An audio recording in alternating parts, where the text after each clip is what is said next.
Hello, welcome back to our video blog about how to make a planning more effective and efficient. So today we actually complemented the earlier videos with the how to bond everything together. And we actually discuss about the process transformation, technical architecture, and various process steps. So let's see what we will cover today.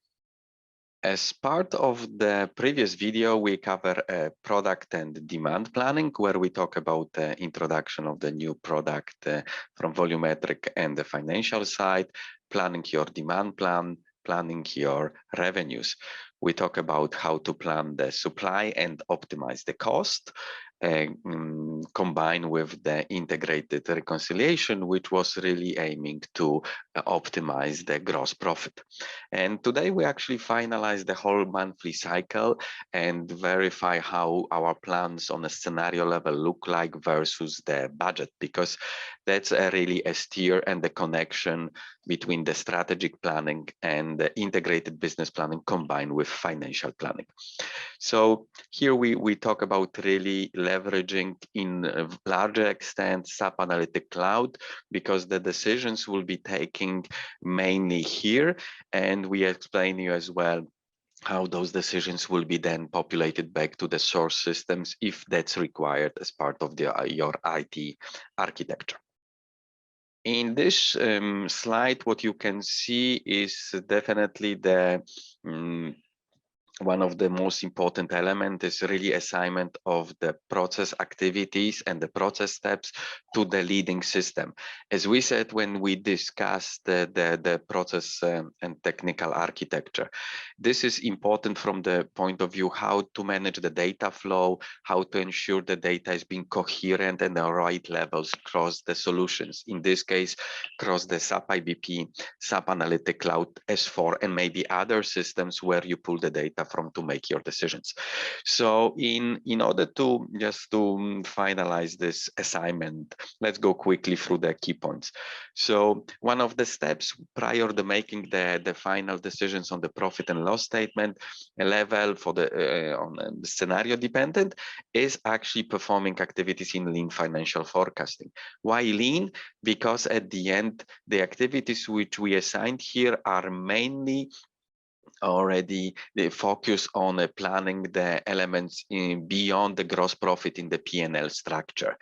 Why so? Because as you remember, in the previous process steps, we already actually did connect the volumetric and financial planning up to the gross profit level. Therefore, lean financial forecasting will be done in the SAP Analytics Cloud and basically supplemented with the information from the other system, including S4.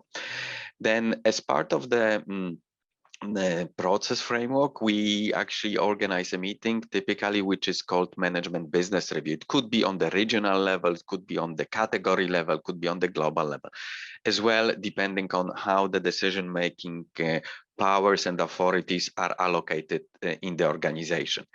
And in that context, we actually take everything what we done in the previous process steps, and we actually equip the management with the right information to make those decisions, meaning full financial impact will be there in their hands.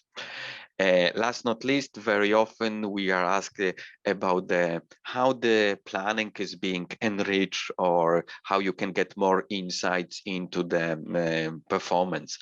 So then as well to address that topic, as part of our model, we have built the enterprise performance overview. So all the key performance indicators from the financial standpoint are actually in one place, and this could be used as well to complement the planning solution. If we go to the deep dive into the lean financial planning process, let's have a look on this slide. So this is just a simplified diagram, but actually it gives you a bit on the perception that we actually can and should use the various sources of information when doing the planning of the items beyond the gross profit. So your SG&A costs, R&D expenses, operating expenses, planning in full extent really the investments, your taxes, and actually all should be planned on a scenario level. So why? Because then you address the potential risk and opportunities in business or in the changing environment. So here we actually clearly saying that the proceeding steps, so all the planning up to the gross profit is still stored in SAP Analytics Cloud. So then you have a coherent information in one source, and it's complemented with your SG&A planning, R&D expenses planning, other operating expenses, right? So those typically as well are compared to some targets and objectives which you capture in the budget. And then in the further step, we actually planning some investment, depreciation, and taxation, and the others element. So this complete element, the process for the lean financial planning will be addressed as part of the SAP Analytics Cloud solution. So let's see how it looks like in the system. So this part, but as well the management business review supported by the planning on the profit and loss structure on a scenario level. We're now in the SAP Analytics Cloud, and in SAP Analytics Cloud, as you see, we've built the complete process framework, and we will address now and show you the management business review and financial forecasting. Okay, so we go to the lean financial forecasting, which is very often done as a complementing step to the management business review, where you take a final decisions. What type of decisions and the planning is done in this lean financial forecasting? This is just selected elements of it, right? So one of the things which we discussed earlier is planning your capital expenditure, right? So you might classify your expenditures by the different categories, and it could be like that they are allocated to your growth plan, to your maybe to the strategic investment which were discussed earlier, or strategic projects, right?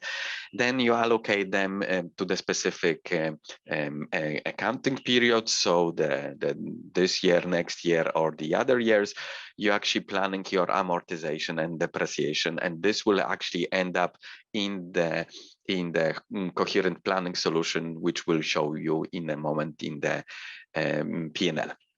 So one of the elements is actually planning the Capex. It could be done in a more detailed and more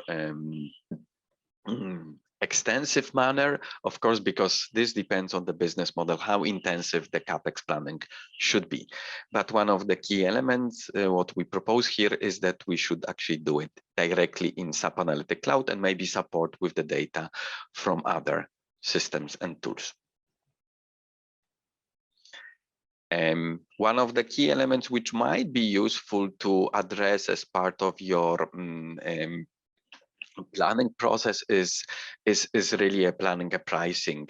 And this thing what we show you now on the screen is a bit more advanced things, meaning it could be complementing, because it's a very financial oriented, meaning complementing your base demand planning, but it could be maybe executed as well here.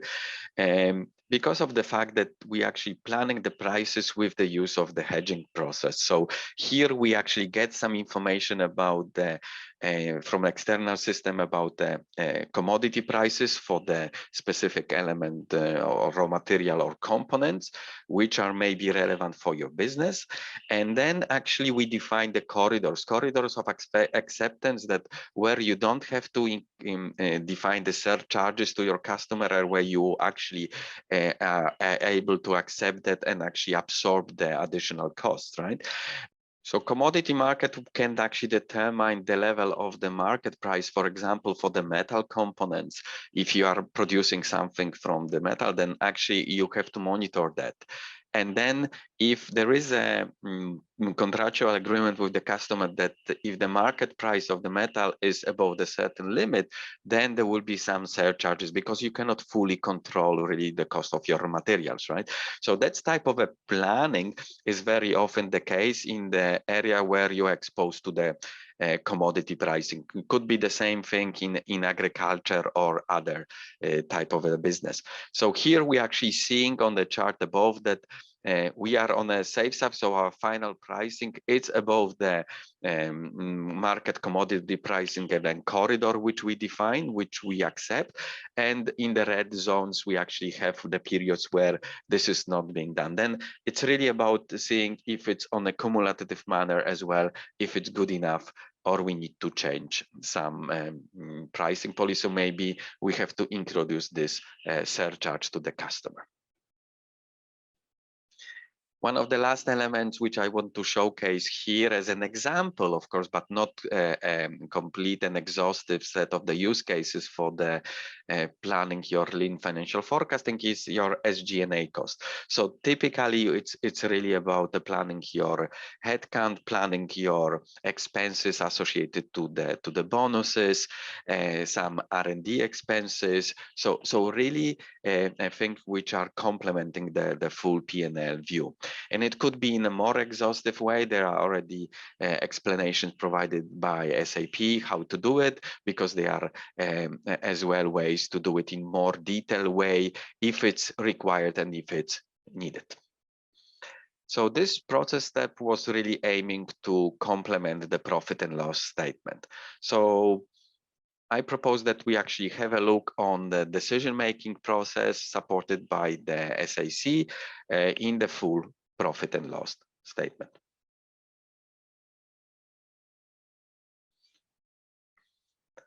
So I moved to the last process steps, which is called the management business review. And this is really a decision forum, really to make a decision on the full actuals and the plan in the profit and loss structure and on a scenario level. So this is really the structure which we talk about. So here we have a respective years. The data is being populated from all the other processes on a scenario level. Everything consists of the actuals and the plan, and it's as we just said, on a scenario level. So then the comparison could be done on very quickly. Last not least, all of those key elements which are in the profit and loss structure, so all planning is actually connected to each other, is being compared to the key blocks of the P&L, and then you can actually see right away if the specific scenario is actually close or far away from the budgeted figures, right? But how did we construct it? So you remember most probably that we did the planning of product planning and demand planning combined with the revenue and cost planning. So all the streams which were discussed earlier, the demand streams, product streams, and the revenue streams are actually combined here on a scenario level. So you see the different values for the different set of streams. Here it's a consignment, here it's a normal sales, there is an e-commerce or a tender business. So depending on your business model, right, and as well how you sell the products and introduce them into the market, different elements actually appear here. If you would like to see that level of granularity, because at the end you can actually combine them into the net revenue box for the products. But very often, apart from the net revenue for the products, we observe that our customers have other sources of revenue, which we did plan in the demand revenue planning step. And this could be licenses, services, and the other sources of the revenues, which are not maybe the biggest typically, but depends as well, of course, how they contribute to the revenues in your business model.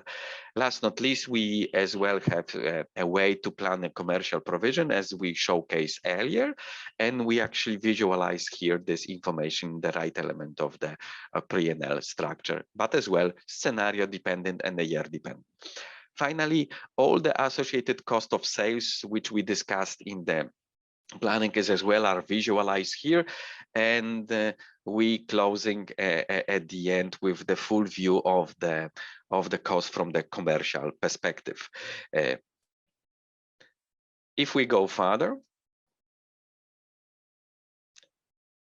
we see that supply planning actually that end up in the planning of your variable and the fixed costs. So you have all the labor, machine, material overhead, and transportation costs being planned with the assumptions which we discussed in the previous videos, and with the features which we discussed in the previous videos, like predictive functions, driver trees, scenario planning, expert inputs, and combination of all of it, right? So it's being captured here. So then we at the end come up with the plan, which is the actuals plus a plan, as we discussed, on a scenario level, and we can see how far it is versus the budget as well, if we actually just select the appropriate radio bar on the top here. Lean financial forecasting, as we discussed, complements the full P&L planning. So with the expenses, with the amortization, interest, tax, and at the end that we are able to come up with the net income and the net income margin on a scenario level. Scenario in this case, I just repeat that because I think that's a very critical element, is what happened in the past. So on all of those elements, from the sales perspective, production, supply perspective, operating expenses, and the plan. So combination of those two will actually give you the full picture and ability to compare this to the budget, because budget is typically an annual thing. So as well, you can imagine that you can build some reports for year to date and year to go to spot the deviations. But the way we actually showcase here, it's that this is a full year and the next year full year as well planning being considered together. Therefore, there is a data here coming from the ERP solution, other system for the actuals, for the standard rates. You do the planning here, and the SAP IBP, of course, as we said earlier.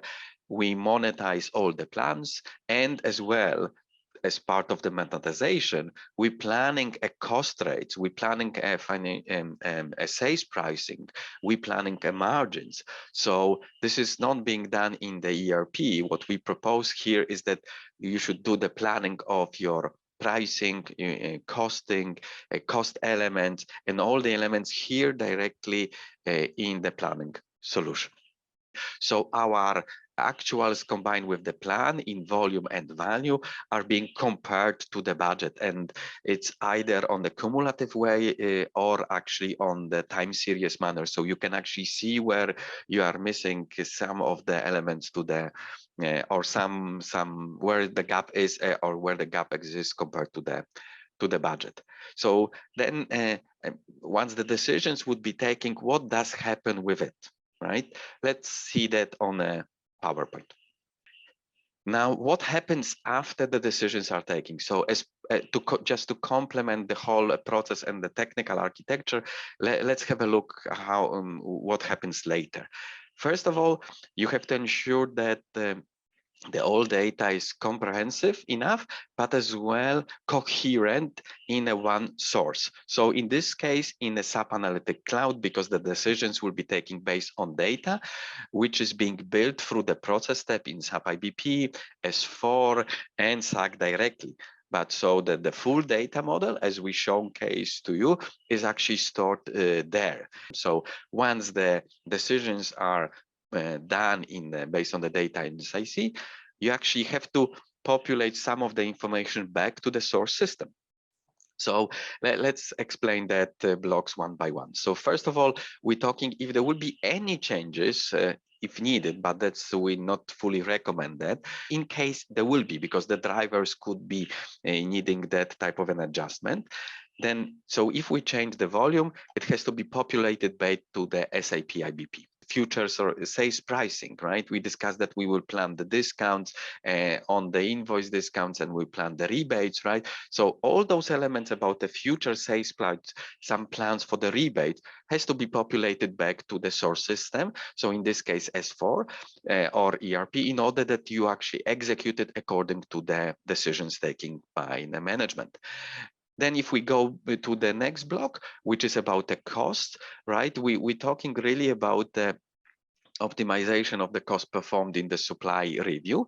And then it's really as well optimization of your cost rates for the material overhead, for labor, machine costs, transportation costs. So those rates, if you did plan them, right, and you expected some changes, would need to be populated back with this your respective ERP system on S4 with the respective validity date. So it needs to be as well respected. So elements of the planning go back to the source. Finally, it might be like that some elements of the planning done in the gross profit level, so in the integrated reconciliation, might be as well populated back to the SAP, as we discussed, like a final and constraint plan in volume. If it would be adjusted, then it has to be there. But not only because of that the full but maybe aggregated financial information should be very useful for planning the next cycle in SAP IBP. And keeping the everything under control is extremely important. Keeping the coherence of the data, it's extremely important. That's why those elements which are operating expenses and net income indicated here actually stay in SAC. So, ladies and gentlemen, that's the last video about the deep diving into the technical solutions of this model, which we showcased here. So I would like to thank you for your attention and time spent with us. I hope it's clear enough how comprehensive the planning is and can be supported with the leading technologies from SAP. So thank you very much.